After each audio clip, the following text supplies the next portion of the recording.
This retreat is about bereavement and the loss of a family member, which is something that we all experience at one time or another. These families are dealing with this at a time where it's fresh, it's new. Let go, enjoy yourself. These fine individuals are here to help you, to spend time with you, to spend time with your kids. You gotta relax. You just gotta let us do the work. You know, we're there to take care of people. You know, if a family is hurting, that's what Deliver the Dream does. It's part of our mission. So when you find volunteers who grab onto that mission, that volunteer component, we wouldn't be doing what we're doing. And yeah, it very much is a family.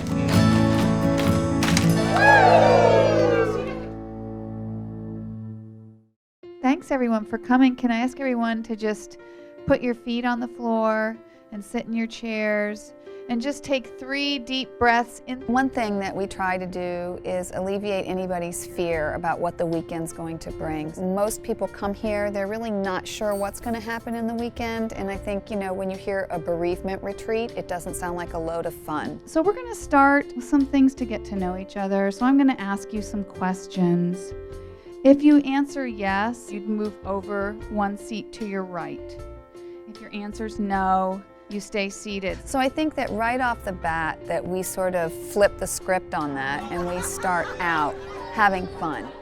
And I'm going to have you get into groups according to where you were born. So you're going to have to talk to people and ask questions. All right. You're asking people to do things together as a group. It's the first step in just getting them to relax and open up a little bit.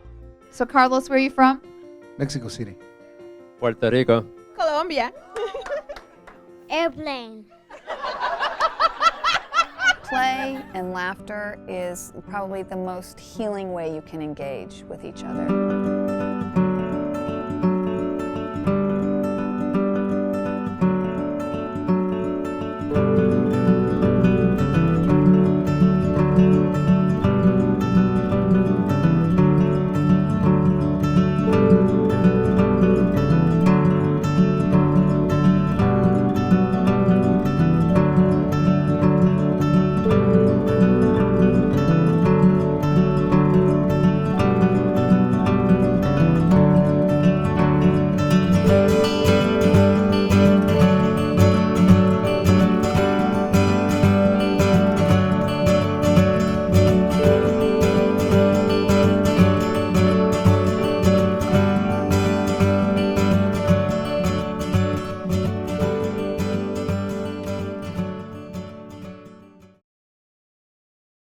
Hello, welcome, good morning.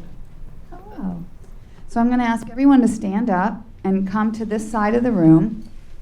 And I'm just going to ask you a couple of questions, and it's going to move you to this side of the room. So if it pertains to you, I want you to move to this side of the room. So if you have lost a brother, come to this side of the room.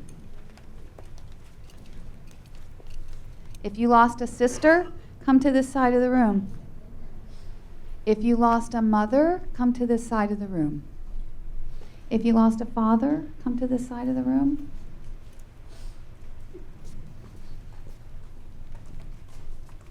If you lost a daughter, come to this side of the room.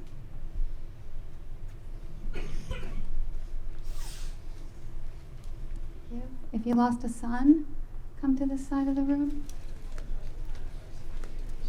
If you lost a husband, come to the side of the room.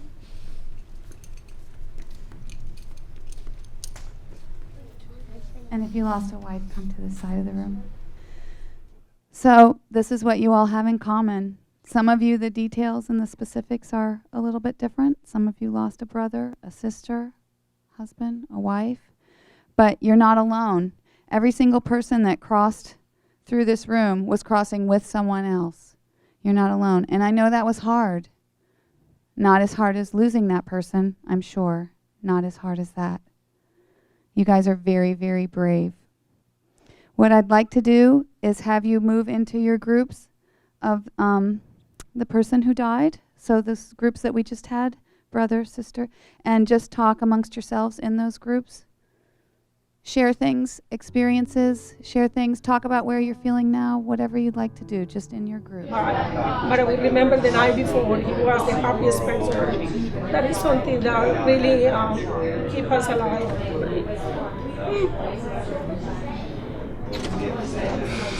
I get to say goodbye because he never woke up.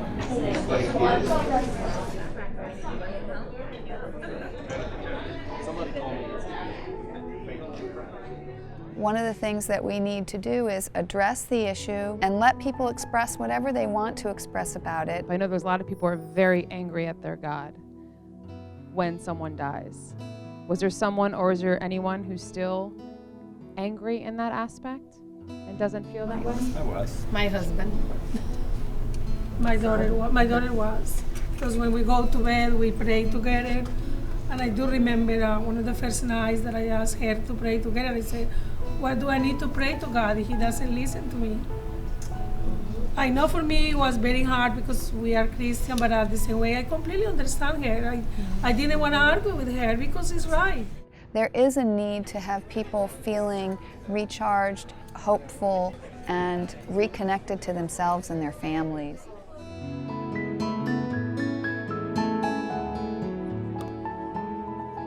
This is my face, and I put the feathers around my face, around my head, because they kind of like help me play dumb a bit, you know, make pretend that this didn't really happen, and she might be back.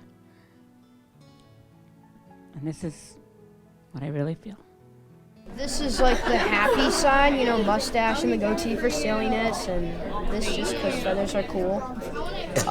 The sun to show you're happy, and the surfboard because I like the beach, and that's like my opinion of fun. And then the back is like just like my plain face, like not really feeling any emotion. Sad, depressed. Maybe just nothing. And then this is like, you know, maybe angry, maybe sad, you know, and then this is like the shark fin because when you see him, it's like danger.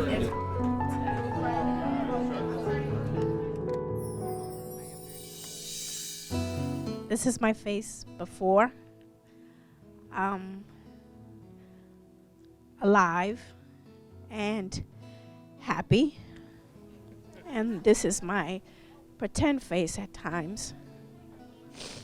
And this is my real face now, where my hair is out of place and I really don't care. I have tears constantly running down my face. And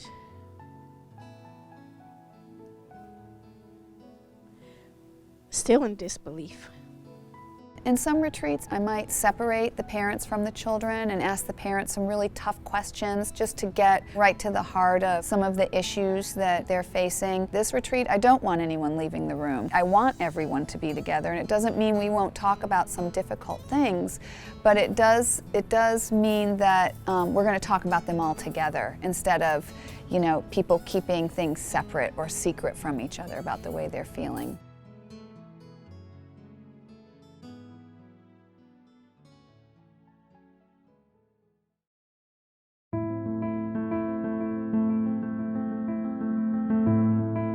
This is an experience that is universal. It's something we can all relate to in some way. It's sort of like that life after, life before and life after, and we're moving into the life after, right? Because this is your new normal. Like there was a normal before, and now you have to make a new normal.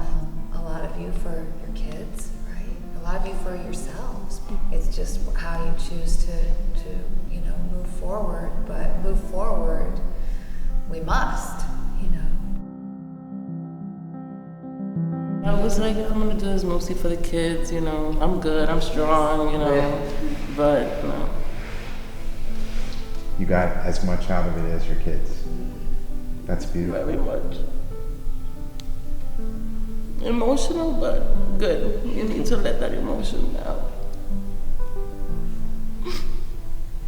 Thank you. Thank you.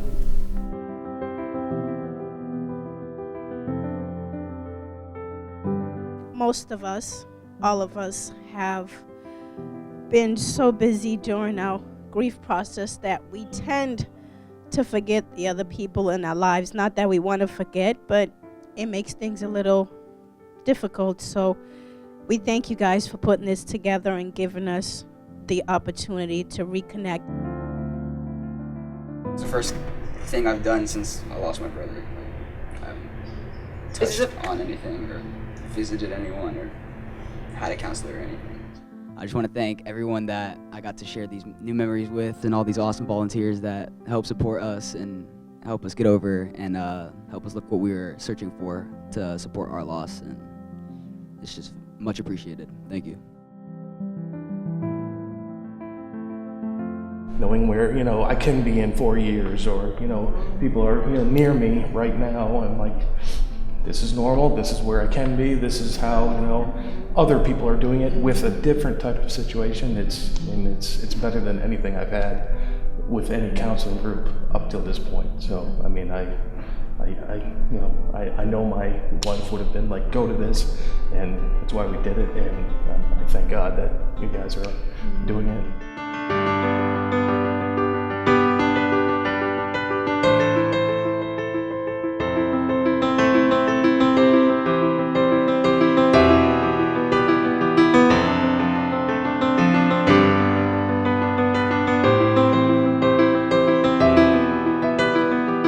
No matter what kind of illness or what kind of crisis we're dealing with in a particular retreat, that there's always going to be a light at the end of the tunnel.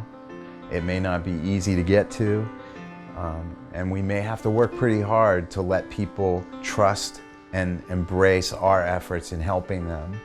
But that truly is what we're here to do at Deliver the Dream. Last Friday, I came here empty of emotional support.